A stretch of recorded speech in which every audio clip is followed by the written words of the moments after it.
power supply switching. Oke, mantap, bisa untuk kebutuhan power di rumah. Supply ini yang saya dapatkan dari rongsokan dengan harga Rp7.500. Tentunya bukan ini saja, 7.500 itu banyak part yang lain yang saya dapatkan. Ketiga power supply ini nyala normal tanpa saya apa-apakan, tanpa saya servis.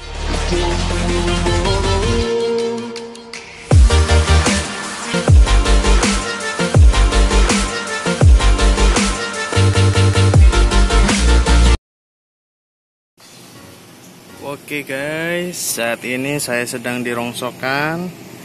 Ini saya dapat sebuah mobil-mobilan remote control. Ini bannya hilang, jadi ini nanti saya gantikan. Dan ini ada banyak, ada beberapa remote control. Oke, ini juga remote, ini kipas. Dan ini banyak sekali power supply switching. Oke, mantap, bisa untuk kebutuhan di rumah. Oke, ini dari rongsokan ya gengs. Nah oke, nanti ini akan beberapa akan saya video akan lebih lanjut nanti tentang beberapa barang yang saya dapat dari rongsokan ini. Oke, stay tune terus ya. Oke guys, jadi barang sebanyak itu tadi harganya Rp7.500. Ini semua tadi itu harganya 7.500, 1 kilo 2 ons bobotnya. Oke, murah kan? Murah banget kan? Saya akan mencoba beberapa switching ini. Ada 3 buah SMPS dan ini 1 buah modul UPS. Ini bisa kita manfaatkan MOSFET-nya dan relay. Ini nanti bisa kita manfaatkan untuk project-project yang lain. Oke, saat ini kita fokus pada power supply ini. Ini kalau saya lihat itu seperti power supply-nya printer yang outputnya itu biasanya 24 volt. Nah, ini power supply saya coba nyalakan dulu apa masih bisa nyala atau sudah rusak. Kalau misalkan rusak, nanti kita coba perbaiki. Nah, oke, jadi langkah pertama kita cek pada rangkaian tersebut adanya konsleting atau short. Nah, jadi pertama kita cek fuse-nya. Kita cek keadaan fuse-nya itu putus apa enggak.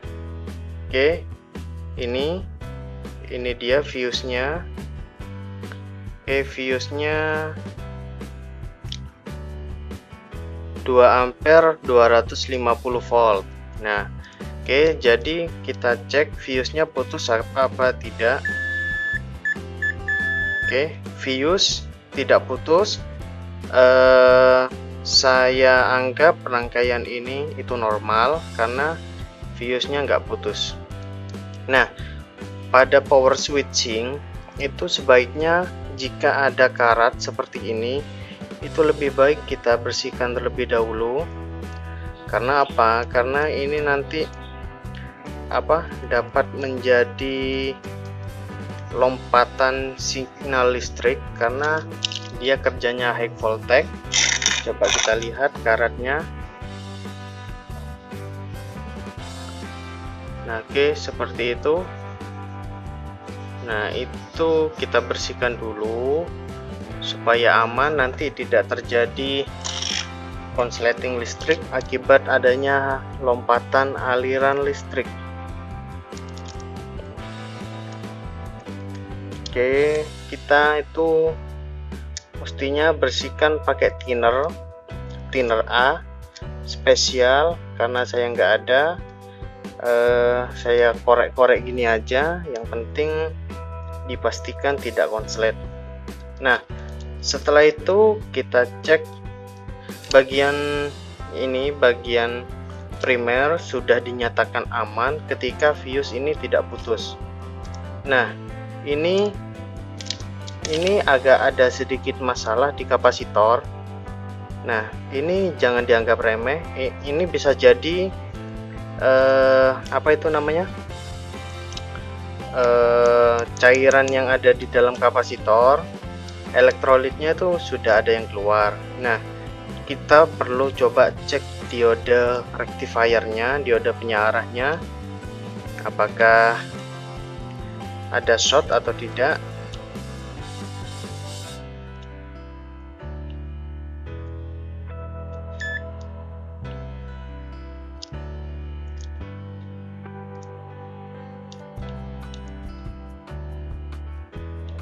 Nah, oke, setelah saya cek satu persatu, ternyata diode ini aman-aman saja.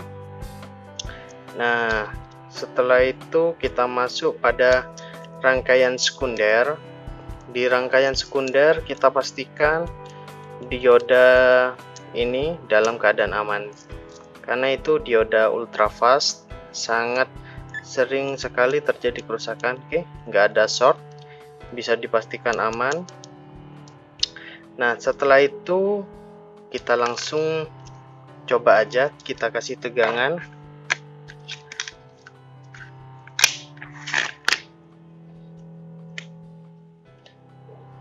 Oke, tetap safety guys, kita perlu menggunakan lampu bohlam seperti ini untuk safety.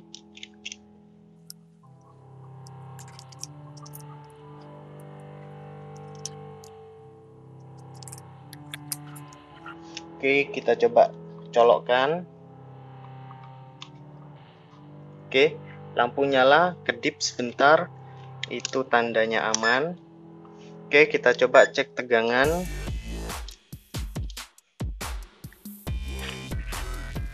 Kita coba cek tegangan. Oke, ada tegangan, tegangannya kecil. Nah, oke, tegangannya 8 volt. Nah, ini dalam keadaan standby. Jadi, ntar kita copot dulu. Ketika sudah keluar tegangan 8 volt, itu biasanya power supply ini nyala. Cuma dia itu standby. Nah, untuk menyalakannya, kita hubungkan kaki positif dengan kaki protek. Biasanya kaki protek itu ada di tengah, kaki standby itu biasanya pin untuk standby itu biasanya ada di tengah. Nah, bagian positif itu ini dioda masuk ke sini. Setelah itu ini ada jumper ke sini. Nah, jadi kita coba bagian tengah ini kita sambung dengan bagian pinggir ini. Oke, ini kita sambung.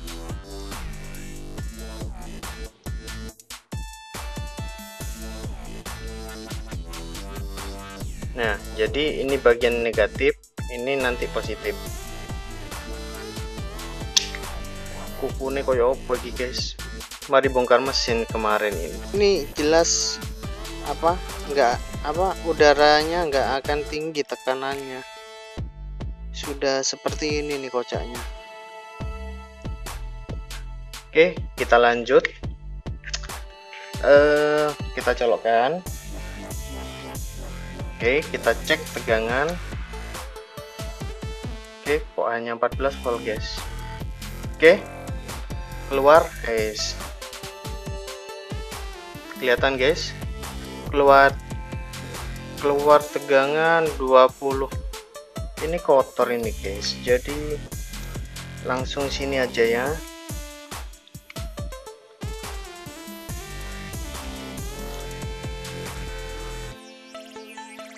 Oke, bisa terbaca, bisa dilihat keluar tegangan 24 volt. Nah, oke, berarti yang ini nyala normal.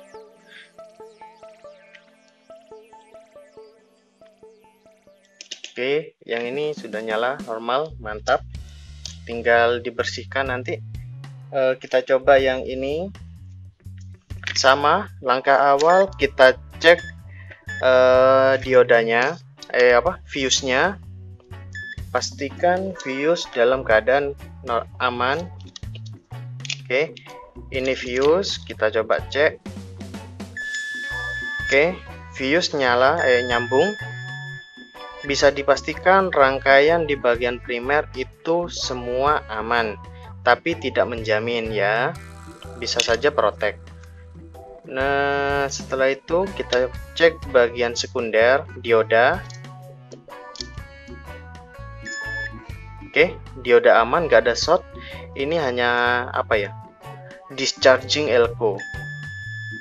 Nah, aman. Kalau terus nanti berarti dia ada short. Kalau hanya bunyi titnya itu sebentar, itu hanya pengkosongan daya yang ada di elko. Nah, setelah itu kita sama seperti tadi, kita coba cari bagian standby-nya. Ini bagian standby, bagian yang paling pinggir. Oke, bagian yang tepi itu untuk standby, sedangkan yang ini VCC dan ground. Tangane koyo opo iki, guys?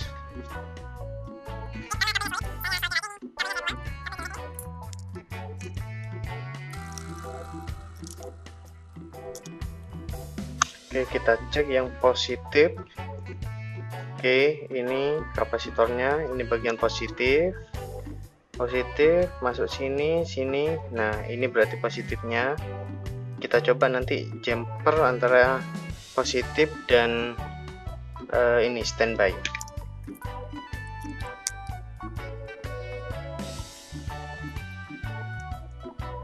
Kita coba nyalakan dulu, kita pasang arus listriknya.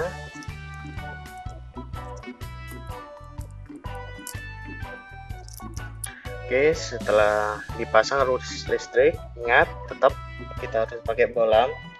Setelah itu kita nyalakan. Oke, sepertinya jalan rangkaiannya. Kita coba cek tegangannya. Di sini positif dan ini negatif. Keliru, guys. Oke, kita coba cek. Oke, wih, gendeng, 42 volt guys tegangannya. Oke, jadi tanpa berarti ini bukan rangkaian standby, ini rangkaian protect. Jadi ketika overload dia akan lapor ke sini untuk shutdown. Sepertinya rangkaiannya seperti itu. Oke, ini tegangannya nyala normal 42 volt. Ini mungkin punya printer yang besar. Nah, oke, ini sudah clear.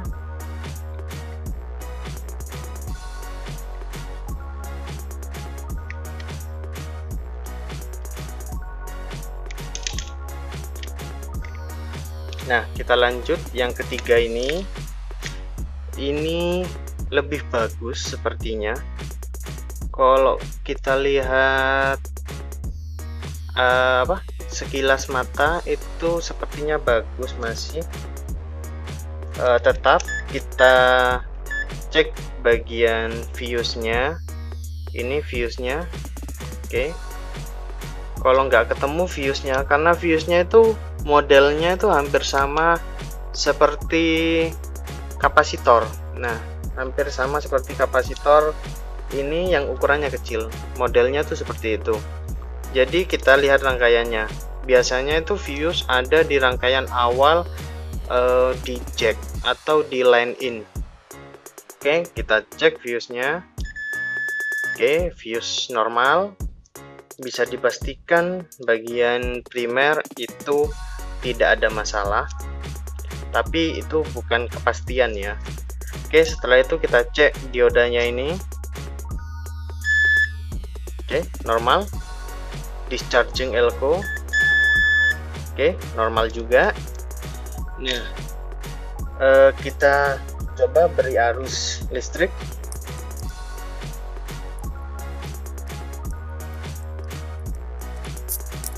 Sudah, kita coba beri arus listrik. Lihat bolamnya. Oke, dia hanya nyala sekejap untuk mengisi kapasitor. Nah, kita cek tegangan DC.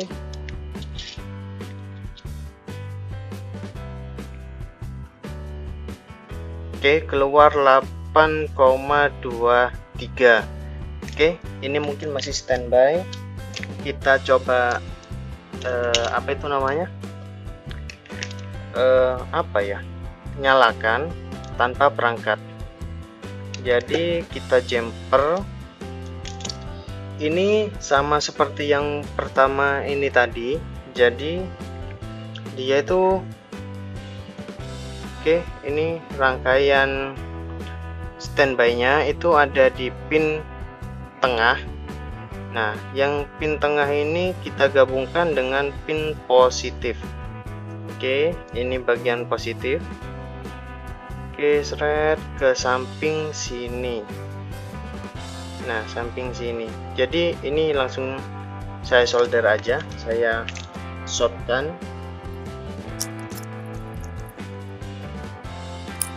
Oke, bisa dilihat sudah short, sudah nyambung antara standby dengan kaki positif.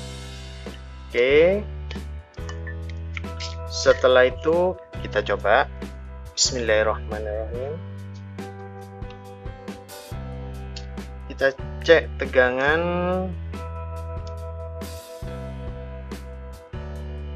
Oke, keluar 24 volt guys. Oke,